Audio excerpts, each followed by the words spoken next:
لیکن یہ ڈیولپمنٹ کراچی میں کس طرح ہوگی اس بارے میں کوئی منصوبہ KMC کی جانب سے سامنے نہیں آیا کہ اس پیسوں کو لے کے وہ کس مد میں کس طرح خرچ کریں گے.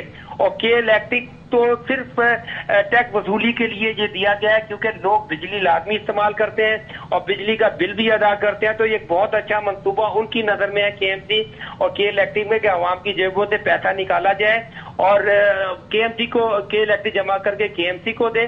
لیکن اب یہ کس طرح استعمال ہوگا, یہ ٹیکس وصول کرنے کے بعد کراچی کے شہری خود دیکھیں گے کہ یہ شہر میں استعمال ہوتا ہے یا نہیں ہوتا.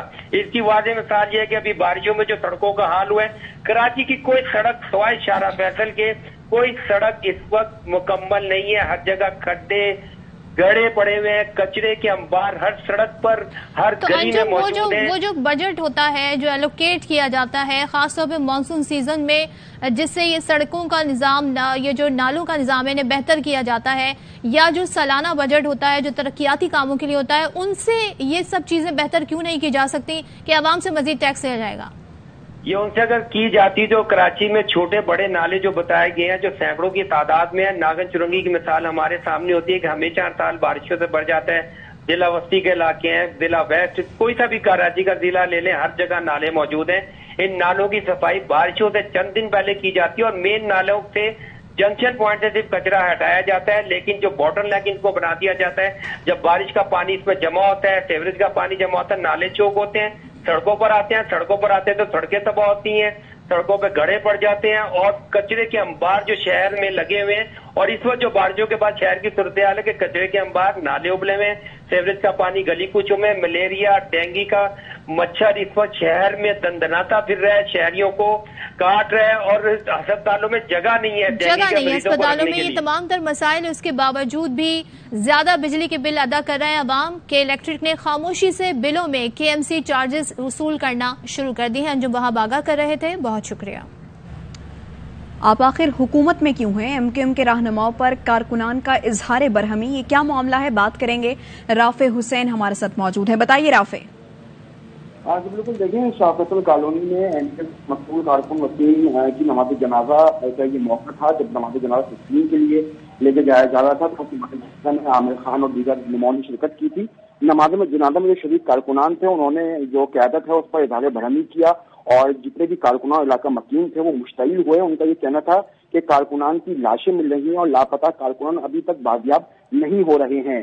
تو اس وجہ سے MQM پھر آخرکار کیا کر رہی ہے, وہ حکومت میں شامل کیوں ہیں, حکومت کا حصہ کیوں ہے. کارکنان نے یہ شکوہ کیا ہے قیادت سے اور یہ کہا ہے کہ فوری طور پر MQM کو حکومت چھوڑ دینی چاہیے. یہاں پر جو ہے وہ کراچی میں لوگوں کو لاشیں دی جا رہی ہیں, ملک میں الگ نظام انصاف ہے, اس لیے MQM کو اب حکومت کا حصہ نہیں رہنا چاہیے. اور جو انہوں نے معاہدے کیے تھے کہ جو لاپتہ کارکنان ان کو بازیاب کرایا جائے گا وہ ابھی تک اس پر عمل درآمد نہیں ہوا ہے. تو جب معاہدوں پر عمل نہیں ہو رہا ہے تو پھر MQM کا حکومت میں حصہ رہنے کا کیا فائدہ ہے. تو یہ نماز جنازہ کا موقع تھا جس پر جو کارکنان اس میں شریک تھے وہ مشتعل ہوئے ہیں. انہوں نے قیادت کے سامنے یہ اپنے شکوے رکھے ہیں اور یہ کہا ہے کہ جب عمل نہیں ہو رہا ہے تو پھر حکومت سے الگ ہو جانا چاہیے. جی رافع, آپ کا بہت شکریہ.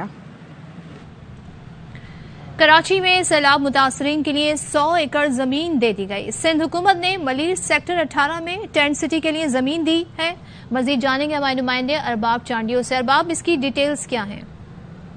جی, سندھ حکومت نے سیلاب زدگان کو کراچی میں عارضی طور پر آباد کرنے کے لیے 100 ایکڑ زمین سیکٹر 18 ملیر نیشنل ہائی وے سسوی ٹول پلازا کے قریب دے دی ہے. اور اس سلسلے میں DC ملیر عرفان میروانی نے اس بات کی تصدیق کر دی ہے کہ سندھ حکومت کے احکامات پر سیکٹر 18 نیشنل ہائی وے سسوی ٹول پلازا کے قریب 100 ایکڑ زمین پر ٹینٹ سٹی قائم کرنے کے لیے وہاں بلڈوزر اور دیگر سرکاری سامان پہنچا دیا گیا ہے. DC ملیر کا یہ کہنا تھا کہ سندھ حکومت یہاں پر ٹینٹ سٹی قائم کرنا چاہتی ہے. ارباب, یہ بتائے گا جو متاثرین یہاں پر آلریڈی موجود ہیں ان کو یہاں پر آباد کیا جائے گا یا سیلاب متاثرہ علاقوں سے لایا جائے گا؟ نہیں, جو یہاں پر متاثرین مختلف اسکولوں میں موجود ہیں نا, اب انہیں اسکولوں سے نکال کر اور سرکاری عمارتوں سے نکال کر ایک جگہ جمع کیا جائے گا تاکہ انہیں صحت, خوراک اور دیگر سہولیات دینے کے لیے حکومت کو کوئی دقت نہ ہو. ورنہ تو پوری کراچی کے اسکول اب تک بھر چکے ہیں جہاں تدریسی عمل متاثر رہا ہے.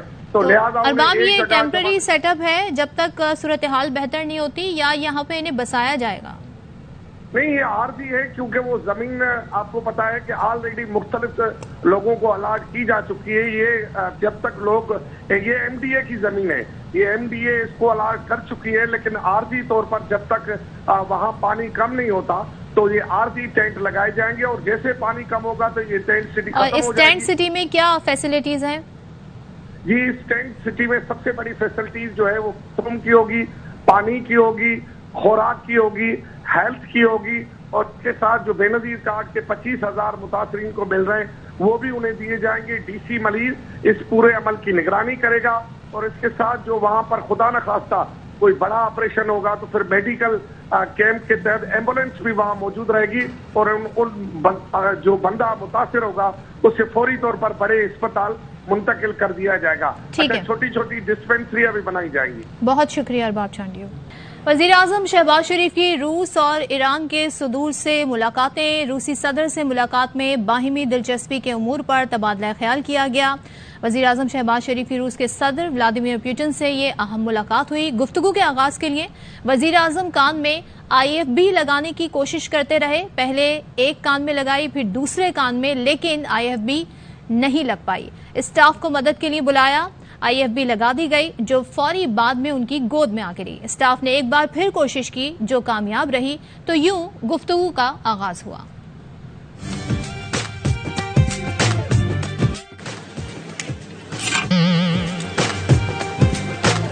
Уважаемый господин премьер-министр,